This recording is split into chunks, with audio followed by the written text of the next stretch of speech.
राधे राधे दोस्तों, आपका स्वागत है आपके अपने यूट्यूब चैनल स्टडी जोन में। तो आज हम पढ़ेंगे प्लेटो के अनुकरण सिद्धांत के विषय में। तो चलिए शुरू करते हैं। प्लेटो का अनुकरण सिद्धांत। प्लेटो का काव्य सिद्धांत का सबसे महत्वपूर्ण उसका अनुकरण का सिद्धांत है। प्लेटो के लिए अनुकरण वह प्रक्रिया है जो वस्तुओं को उनके यथार्थ रूप में नहीं अपितु आदर्श रूप में प्रस्तुत करती है। उसके अनुसार वस्तु के 3 रूप होते हैं: आदर्श, वास्तविक और अनुकृति। वह अनुकरण के 2 पक्ष मानता है। पहला वह तत्व जिसका अनुकरण किया जाता है और दूसरा अनुकरण का स्वरूप। यदि अनुकरण का तत्व मंगलकारी है तो उसे पूर्ण एवं उत्तम मानता है, परंतु यदि अमंगलकारी है तो अपूर्ण एवं अधूरा मानता है। एक दार्शनिक के रूप में प्लेटो आदर्शवादी था। चूंकि कलाकार किसी न किसी वस्तु का चित्रण करता है, इसीलिए उसके द्वारा चित्रित वस्तु गोचर वस्तु का अनुकरण है। प्लेटो के अनुसार कवि या कलाकार जिसका चित्रण करता है उसे उसका वास्तविक पूर्ण ज्ञान हो यह ज़रूरी नहीं है। जैसे जब वह योद्धाओं, शास्त्रास्त्रों, डॉक्टरों, योगी और साधु पुरुषों का चित्रण अपनी रचना में करता है, वह उन विद्याओं और गुणों को धारण करता हो या परंगत हो, ज़रूरी नहीं वे वास्तविक ज्ञान नहीं रखते, अपितु उनसे प्रभावित होते हैं। इसीलिए उसका चित्रण काल्पनिक और बाह्य रूपात्मक है। यदि उन्हें वास्तविक ज्ञान होता तथा उनके कार्यों को वह स्वयं कर सकता, तो कभी उसका बाह्य चित्रण नहीं करता, अपितु उन कर्मों को स्वयं करता और उन गुणों को प्रदर्शित करता। वह महान कवि की जगह महान व्यक्ति बनता। प्लेटो के प्रत्यय सिद्धांत के अनुसार प्रत्यय का विचार ही चरम सत्य है। वह शाश्वत और अखंड है तथा ईश्वर उसका सर्जक है।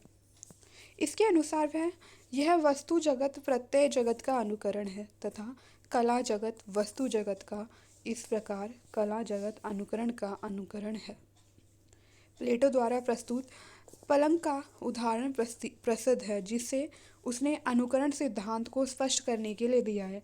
उसके अनुसार ईश्वर ने मात्र एक पलंग का आदर्श रूप बनाया, जिसका आदर्श रूप एक से अधिक नहीं हो सकता। ईश्वर द्वारा बनाया गया यह आदर्श रूप सत्य है।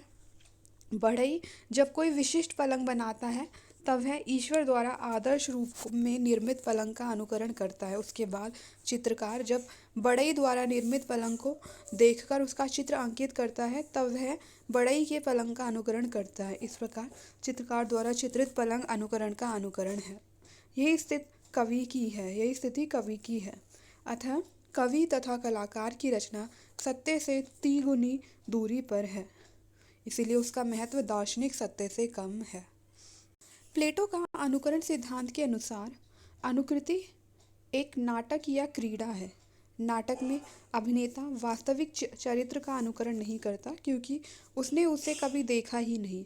वह तो नाटककार के कल्पना से निर्मित चरित्र का अनुकरण करता है, जिसे नाटककार स्वयं कभी नहीं देखा। इस प्रकार अनुकरणात्मक कलाएं सत्य और वास्तविकता से परे होती हैं, उनका गंभीर महत्व नहीं है। प्लेटो के अनुसार अनुकरण सिद्धांत का सार निम्नलिखित है। ईश्वर द्वारा रचित प्रत्यय जगत ही सत्य है।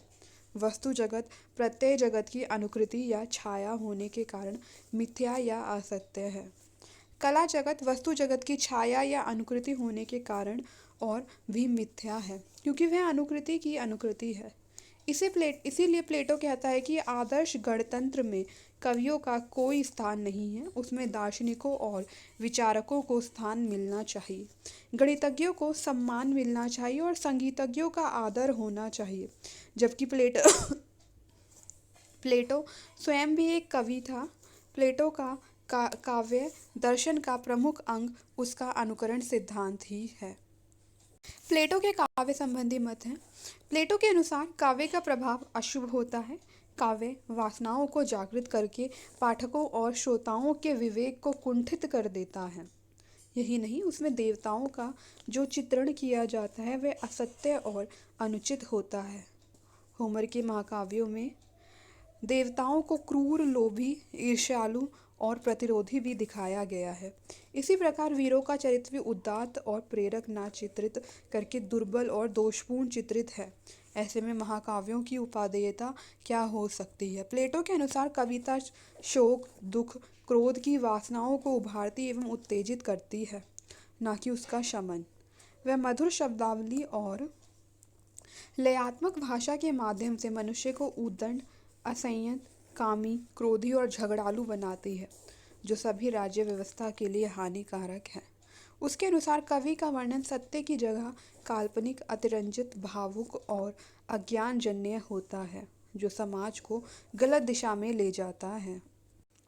प्लेटो उन कविताओं को महत्व देता है जो आनंद प्रदान करने के साथ साथ लोगों में संयम, सद्भाव, नैतिकता और सदाचार का संचार करें। कहने का तात्पर्य कविता को उद्देश्य लोगों की आत्मा में संयम और न्यायप्रियता, कर्तव्य निष्ठा एवं सद्भावना के संस्कार डालना तथा अन्याय, असंयम, दुराचार और अपराध की प्रवृत्तियों को दूर करने वाला होना चाहिए। प्लेटो ने काव्य का विरोध 4 दृष्टियों से किया है। नैतिक, चूंकि काव्य अनुकरण का अनुकरण है, इसीलिए इसका आधार असत्य पर आधारित है। प्लेटो मानते हैं कि काव्य में नैतिक बोध धारण करने की क्षमता नहीं होती।